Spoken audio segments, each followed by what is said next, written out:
Welcome to this explainer. Okay, tell me if you've ever felt this way. Like traditional religion just leaves some of life's absolute biggest questions totally unanswered.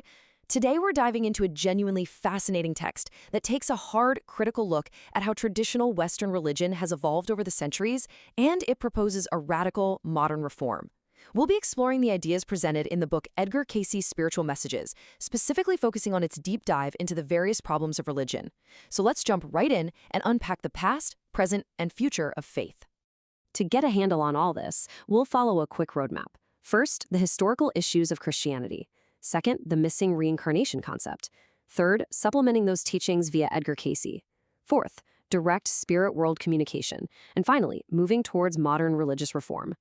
All right, kicking things off with Section 1, Historical Issues of Christianity, and specifically, a loss of flexibility. The text poses a really interesting question right out of the gate. How exactly does a vibrant, original teaching lose its flexibility over 2 millennia? 2,000 years is a massive stretch of time. The source points out that original teachings don't always naturally evolve or expand. Instead, thanks to human interpretation and institutional preservation, they often just freeze. They become incredibly rigid and inflexible. And you can see that stark contrast right here. The author argues that as Christianity aged, the vibrant tolerance of its early days was completely replaced by rigid dogma. People became obsessed with simply not breaking the established rules.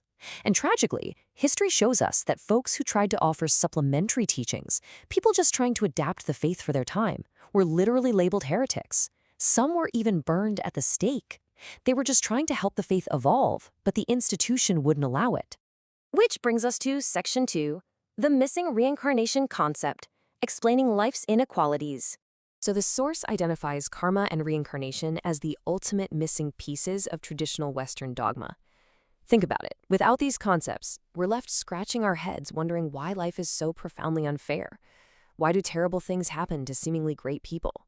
Or why is one person born into extreme wealth and another into severe poverty? If you're only looking at one single lifetime, well, the math just doesn't add up. The text uses this classic, powerful metaphor. You must reap the seeds you have sown. It's karma in a nutshell. But here's the catch. You can't always see the sowing and the reaping play out in just one short human lifespan.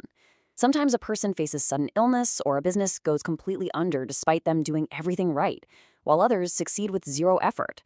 The reality, according to the source, is that personal accountability, that fundamental law of cause and effect, actually extends backward and forward across multiple lifetimes.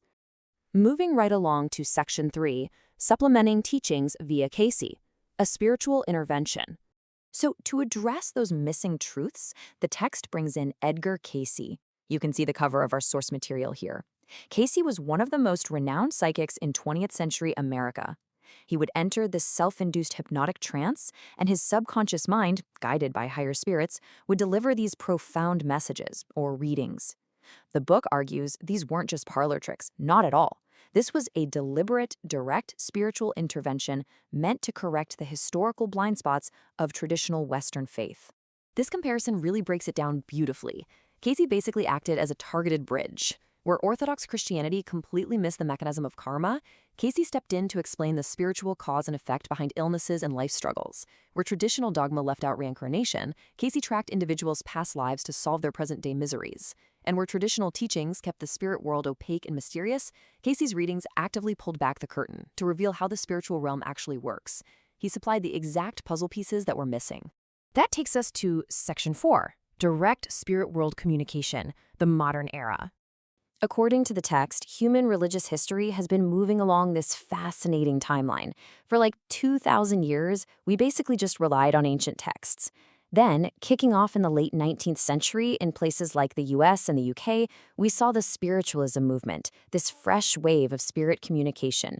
And that sets the stage for today, which the author describes as an entirely new era of direct, active communication from higher spiritual realms.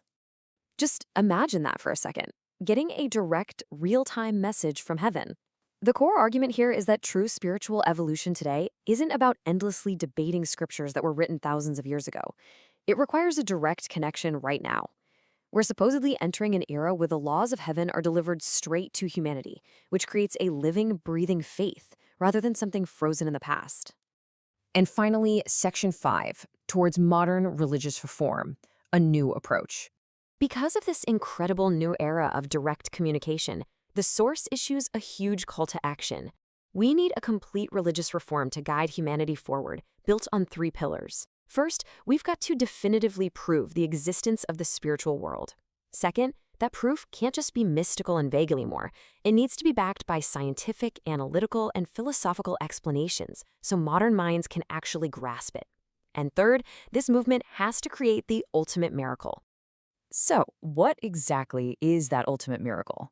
Well, it's not physical healing. I mean, sure, Edgar Cayce was famous for his medical readings, but the text emphasizes that the body is really just a vessel. The soul is what actually matters. So the absolute greatest miracle is fundamentally transforming human values. It's about waking people up, shifting our focus away from purely material stuff, and redirecting all that energy towards spiritual growth and how we genuinely treat one another. It's such a fascinating perspective on where faith is heading. To wrap up this explainer, I want to leave you with this really provocative thought from the source material. Seriously, ponder this for a second in your own life. If you received undeniable, direct proof of the spiritual world and the laws of karma today, how would it change your daily values? Thank you so much for joining me on this deep dive. Keep questioning, keep learning, and we'll see you in the next explainer.